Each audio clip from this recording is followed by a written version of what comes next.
Hello, this is Myra Elaine on the Buying Space channel. Today I'm reading from the Torah.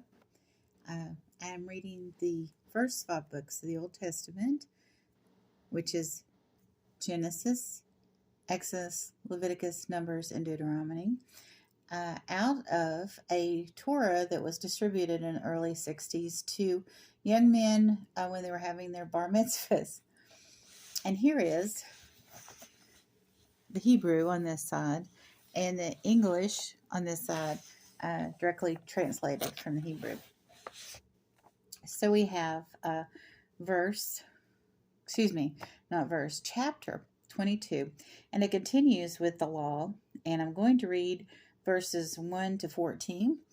The Hebrews have escaped from bondage from Egypt. Now they are in the desert, and they've received the 10 commandments, or receiving the 10 commandments, and that Moses and Aaron are establishing the Levitical law for their nation. So starting in verse 1 in chapter 22. If a thief be found while breaking in, and be smitten so that he die, there will be no blood guiltiness for him. If the sun be risen upon him, there shall be blood guiltiness for him. He shall make full restitution. If he have nothing, then he shall be sold for his theft. If the thing stolen be actually found in his hand alive, then whether it be ox or ass or sheep, he shall pay double.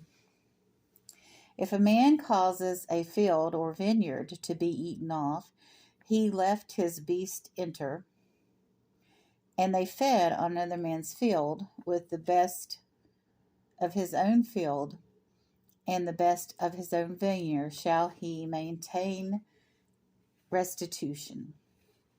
If a fire break out and meet with thorns, or the stacks of corn, or the standing corn, or the field be consumed thereby, that he kindled the fire shall surely make restitution.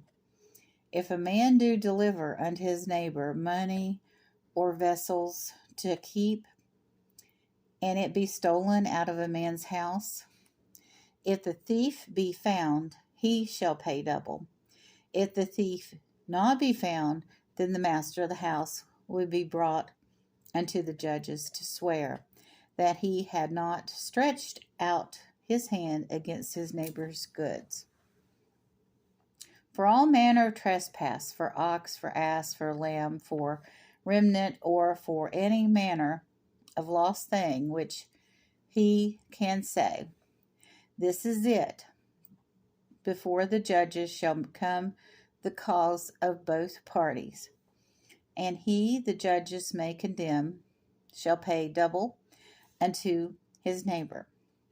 If a man deliver unto his neighbor an ass, or an ox, or a lamb, or any beast to keep, and it die, or be hurt, or be driven away, no man seeing it, then the oath of the Lord has been with them both, that he had not stretched out his hand against his neighbor's goods.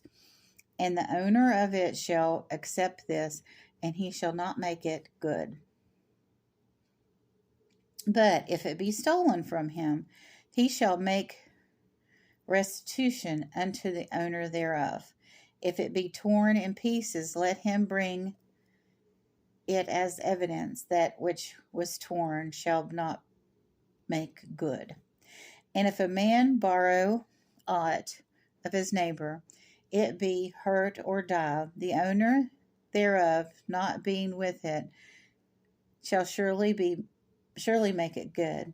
But if the owner thereof be with it, he shall not make it good. If it is a hired thing, the loss included is its hire. So the law is really clear here that people are going to be held liable for their negligence. So if you have an animal that is out of control and you know it and you do nothing about it, you're held liable. If you are holding something for your neighbor, something of your neighbor is, or another person's items are on your property. You borrowed an ox, or you made an agreement with your neighbor that your ox would eat out of this field because you're doing weed control and their ox needs fed. And that ox wanders off.